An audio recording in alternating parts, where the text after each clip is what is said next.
I'm sure you're going to enjoy his engaging presentation, and at the end we're going to take questions. Could you please give Tomas a big, warm Melbourne welcome? Thank you.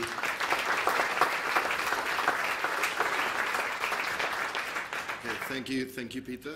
Thank you, ICSP. Thank you, everyone, for being here.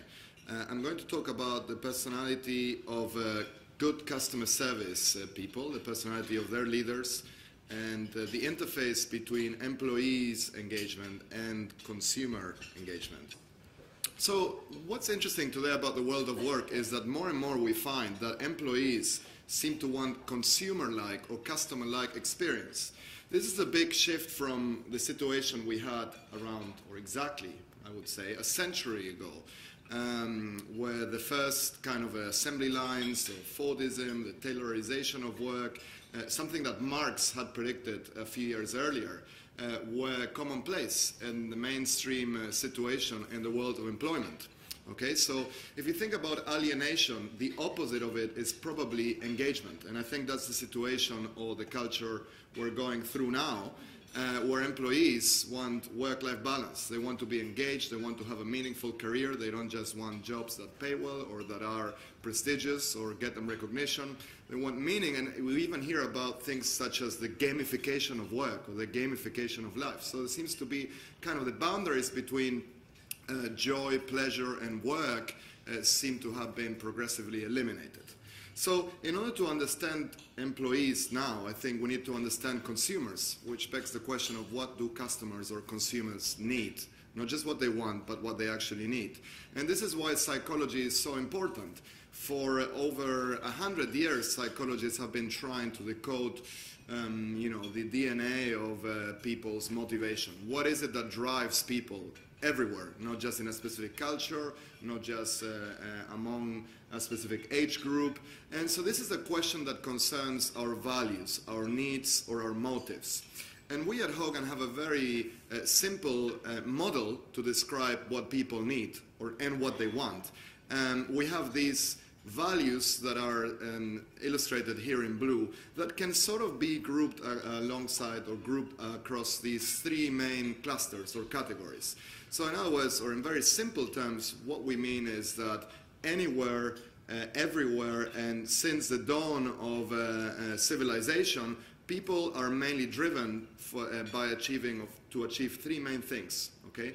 On the one hand, we're all driven to achieve status. So we want to get ahead, improve ourselves, outperform our competitors. This happens both at the individual and at the team level. And that's really something that people expect to get from work. But they also expect that from their brands and products. And this does not have to do with the functional value of a product or brand, but how a brand or product makes you feel. Okay? People also want to get along. This is what we call the affiliation or desire for warmth and kind of a bonding.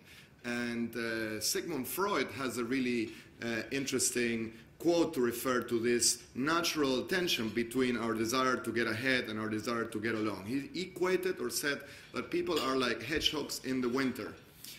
If they're too far apart from each other, they get cold. So they need to get close to each other. But if they get too close, it hurts and it's painful. So you also need to find your space and be a little bit on your own. And at the same time, people, consumers, and employees need to find meaning. This is evidenced in most engagement surveys today. And in most customer service, people want a meaningful experience. They want things to make sense to them. They want what they consume, and they want the jobs they have to fit into their wider sense of purpose, to fit with their idealized self-image. They want to feel that they're a better person, a more intelligent or nicer person through the brands that they consume. So I think there are great examples in advertising for how these values are manifested. There are plenty of brands that have at the center of their campaigns the need to get along with others, as shown here in one of the Carlsberg's ad, a very nice campaign, and most drinks actually feature this kind of social, hedonistic components of values and needs. We also see it in brands that promote our desire to get ahead. And I know this might sound a little bit inappropriate, but since there is a Porsche at the entrance of this building, and most cars target, man's desire to get ahead, I think it's an appropriate ad, okay? And for certain evolutionary psychologists explain the desire for status and similar. I hope, by the way, nobody drives a Porsche here. If you do, I hope you have a sense of humor. And the desire to find meaning is epitomized as well in brands. This one is one of my favorites. It shows you how meaningful an Apple experience is to most people, even if it's a sort of different sort of Apple experience. And Apple, I think, is a great example for the cultural impact that brands can have. You might remember this ad from a few years ago where they compare the typical Apple person with a typical Mac person. You can almost see two different approaches to life, to thinking, to making sense of the world, the geeky kind of data-driven, factual, logical thinking approach to the world versus a more intuitive, creative, spontaneous, informal approach. So these three things are evidence in consumers. And employees want the same three things. They want to get along, they want to get ahead, and they want to find meaning. Now, what do employees typically get?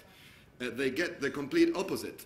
In most places, employees are by and large disengaged. This is based from Gallup data that surveys over 3 million people a year globally, and they ask people the extent to which they enjoy work, the extent to which they feel that their work or their jobs are meaningful, the extent to which they get along with their bosses, and only around 30% of people globally reports to be engaged or satisfied at work. And this, by the way, is based on companies that bother asking their employees whether they're happy at work or not. So you can imagine that the disengagement epidemic, as I call it, is probably even higher. The number one reason, by and large, for disengagement is people's direct boss or line manager. It's the most frequently cited reason for disliking or even hating your job. Okay? And if you look at the other reasons in the top 10, they also have to do with poor management. So we know, not just at Hogan, but as organizational psychologists, that leadership managers play a key role determining driving levels of engagement. And we'll see what consequences that have.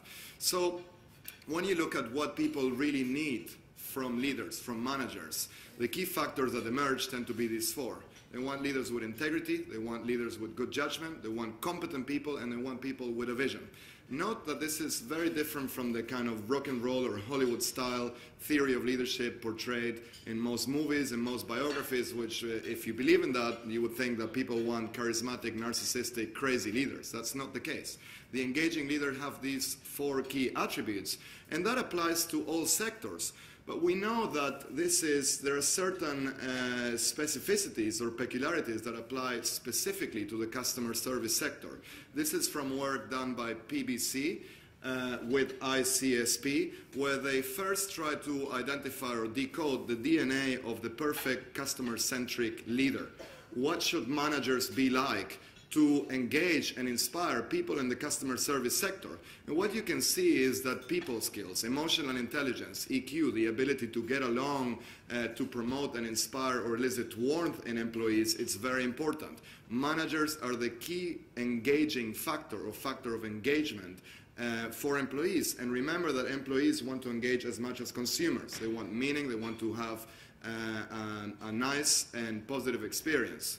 And interesting, when we look at the profile of effective customer service employees, we see a very similar pattern overall. We're being sensitive, tactful, having the ability to work with others, having the ability to empathize with others, being calm, being adjusted, being balanced, being trusting, reliable, and dependable are key features, okay? So again, these things apply in other areas as well, but they're especially important in the customer service. Interesting. So this takes the conversation to the domain of EQ, emotional intelligence. You know, those psychologists have been talking about emotional intelligence and people skills for at least 2 decades now. The other people before psychology existed even as a scientific discipline have emphasized the importance of social skills and getting along with others. Here's Dale Carnegie, who wrote, I think, the best and only self-help book ever worth reading, and probably the most insightful psychological book ever, How to Make Friends and influence people. And he notes that this is why EQ and social skills are so important. He says, when dealing with people, remember always that you're not dealing with creatures of logic, but with creatures of emotions. So we have to be capable of connecting at an emotional level with people. And another great example of why EQ or people skills are more important. This is a lovely quote by Oscar Wilde that I think defines at least the essence of our approach to emotional intelligence. In a very Oscar Wilde way, he says, well, some cause happiness wherever they go, others whenever they go. So this is the difference between somebody, if you want, with high IQ or low EQ, somebody with good potential for customer service and somebody with bad potential for customer service. In our model of EQ, we focus on 6 elements that are critical qualities defining the extent to which you're going to perceive as somebody who's rewarding to deal with, the extent to which you have good potential for customer service. And these are the 6 elements or qualities which we assess via our test. First, are you aware of your emotions? Are you aware of your thoughts? In other words, are you capable of introspection? Do you, can you recognize and successfully identify your moods and predict sort of what you might be feeling over the next days, over the next months, and so forth. Secondly, can you detect emotions in other people? And I'm sure, well, I'm still partly based in academia, so I deal a lot with people who have total inability to detect emotions. And my fellow academics, for example, they're very good looking at data, but they can't even make eye contact. That would be a good example of somebody who should not work in customer service. Can you regulate your emotions? Can you, in essence, manage your anger, manage your moods? And then at the same time, we have these 3 facets that are that have to do with the extent to which you can influence other people's moods, the extent to which you can not just express but also suppress emotions in a strategic way, so not involuntarily leak all your emotions through body language and show to others what you are feeling, but actually have more control over that. And then whether you can empathize with others. So nice and simple definition of empathy. Can you actually put yourself in other people's shoes, feel what other people are feeling or not? Okay? And we think that these 6 aspects or elements of EQ matter at the level of employees, of course, but also at the level of managers. And this is a very simple model we have where we show that a manager's emotional intelligence affects and predicts the way they behave at work, which is key or critical for building trust, for making their subordinates or followers trust the managers. And that leads to engagement. And without showing you too much data, I'm going to show you 2 snapshots of studies we have done recently in this area to show that this is not just a model, this is not just trying to support what Dale Carnegie and Oscar Wilde have said, but that actually you can get hard data and evidence to back this up. So the first is a survey with it, a research project, longitudinal research project with a global customer service firm, where we surveyed more than 1,000 people. Around 20%, 25% of these were managers, the rest were employees. And we assessed first employees' level of EQ with our tools, then managers' levels of EQ, and then managers' levels of engagement, employee engagement, and finally how they were performing. Okay? So it's a nice design where you can see how one variable affects another and the extent to which one variable influences another. And this is a simple model that we find, which is quite interesting because it shows how influential EQ is from kind of both streams or points of view. From the top down, from the manager downwards cascading onto employee performance, and also bottom up from employees affecting their performance and the performance of the unit or the organization. And what's important and nice about this model, what you can see here is that a manager's emotional intelligence affects and influences the degree to which they engage themselves, okay? So higher managers with higher EQ, and they will tend to find more meaningful jobs, enjoy their work more, be more engaged and less disengaged. In turn, that affects employees' levels of engagement, okay? In other words, managers' EQs affects employee engagement via managers' own engagement. And both things then affect employee and manager performance, okay? And you can see also that an employee's level of emotional intelligence affects their engagement and in turn their performance. In another study we have still in progress, underway, we worked with 50% of Starwood's hotels and resorts property. They have now over 1,300 properties around the world, with almost 400,000 rooms. 80% of their growth, by the way, is in Asia, where they traditionally have been focused more on expertise, cognitive skills, hard skills, and they only recently started paying attention to EQ and soft skills, which are a key determinant of employee and customer engagement. So what we did is here very simple. For about 50% of these properties, we gathered data on the personality of the CEOs, the general managers of the hotels, and we had also data for employee engagement levels. We also had data for customer satisfaction levels and then customer loyalty levels, because we can track customers based on their rewards and loyalty cards. And you will see how nicely everything fits together. First, higher engagement correlates quite strongly with guest loyalty ratings. So properties that had employees that were more engaged also scored higher on guest loyalty surveys. And the correlation here was about 0.4, which is pretty high given how many properties we have. And secondly, and this is the first time I think that this has been demonstrated on this large scale, leaders or managers, general managers, which are like the CEO of these properties, with higher EQ tended to have also higher levels of customer loyalty. Okay? So it's amazing if you think that an individual's personality can have this effect or correlate that strongly with what guests think of the premises. Think of all the things that mediate this process, of all the other variables that you need to take into account, and you can predict it. So more and more we see organizations paying attention to this link between engagement and leadership, and in some cases personality. What's interesting is that you no longer need to explore these data or do these studies in your own organizations. There is now so much open source or public data on this. Many of you will be familiar with Glassdoor, kind of crowdsource employee engagement surveys and make these openly available. So employees anywhere, in any company, anywhere in the world, can go onto Glassdoor and rate their experience working for that company. They can also rate their managers and rate their CEOs.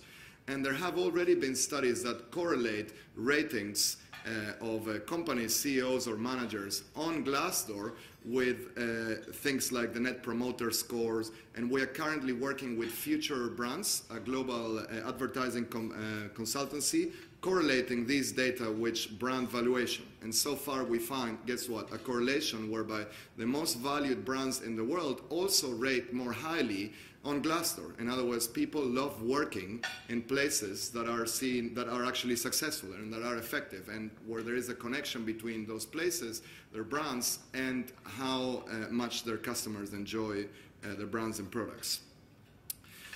So the answer to how we should enhance loyalty, I think, takes us, the main answer is personality. And I've talked about EQ. There are other factors that matter, of course, but I think ultimately hire, there is a typo there, an orthographical mistake there. You should hire as in recruit employees on the basis of emotional intelligence.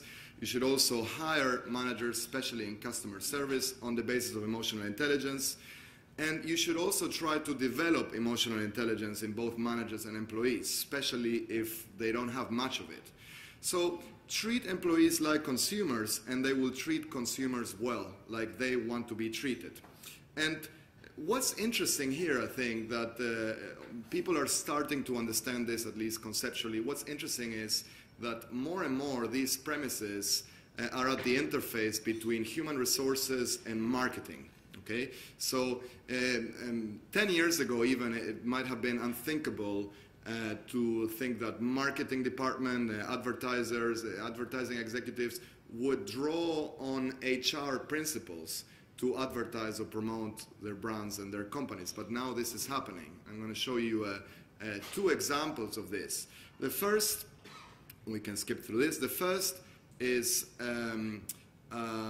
infographic and an article that was very popular last year in Harvard Business Review. I think it's a brilliant use of HR for marketing purposes, but also for anybody who cares about talent management, anybody who cares about managing and motivating employees. This is probably the best, most succinct summary the principles that you should pay attention to or implement in HR or in talent management.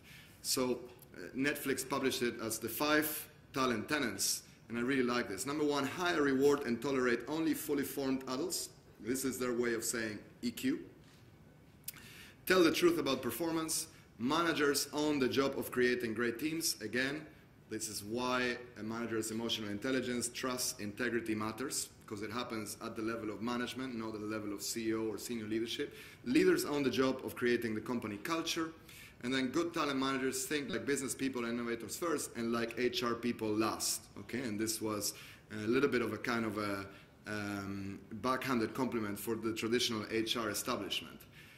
And the final example I will show you is something that I really like and some of you may have seen already, which is a very successful viral campaign by Heineken, which was actually launched and created by their HR department.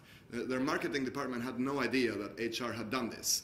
And it led not just to big increases in brand awareness and kind of word of mouth, advocacy, all the measures that we have within marketing, but also it increased by about 5 times the number of applications to work at Heineken, okay? And most of these applications came from existing or new consumers who identified with what Heineken was trying to do. And I think the other point of interface here is that this is also Heineken saying that maybe when you're hiring people, you should try to focus more on their social skills and their EQ. So it's a brilliant psychological test that they put in place.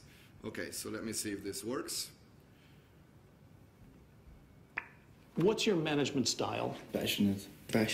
Passion. And what's your biggest weakness? Being stubborn. Stubborn, I think. Okay, give me one reason why I should hire you. Because sports is my passion. I'm really passionate about football. Really like a football.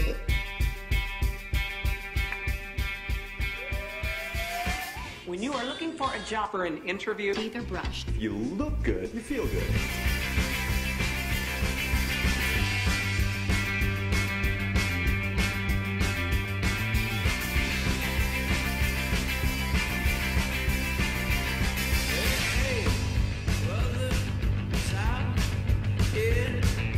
Hi. Hello. How are you? Fenomenal. Okay, Reens. Okay.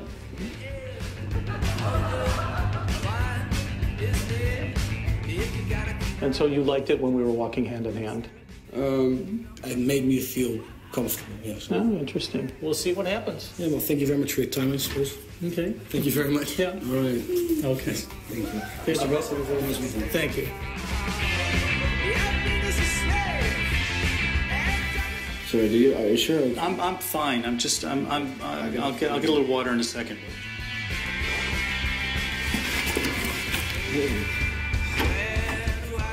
Okay, you say no?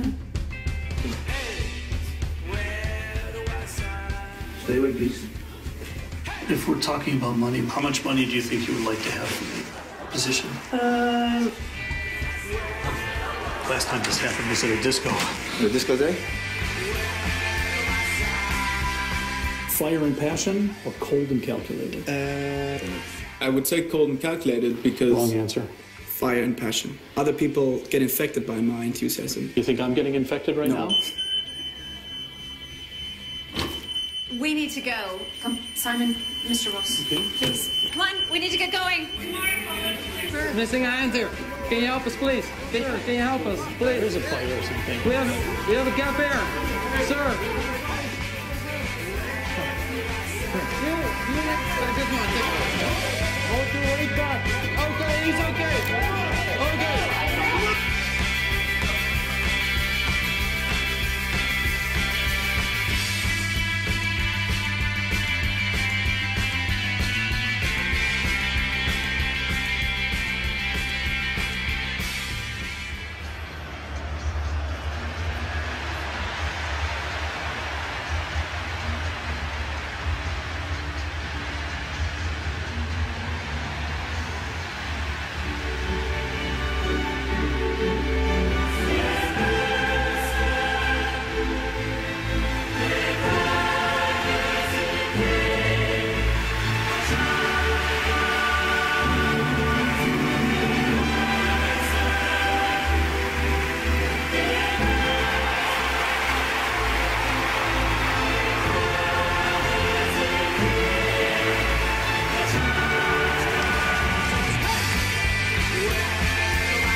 So, and this cost 50,000 euros to do, and within a few months, it got more than 5 million hits on YouTube. And as I said, done by HR. And I think brilliant example of the interface and how it shows that you can understand, have a good understanding of your brand, your customers, and promote that as part of your cultural DNA.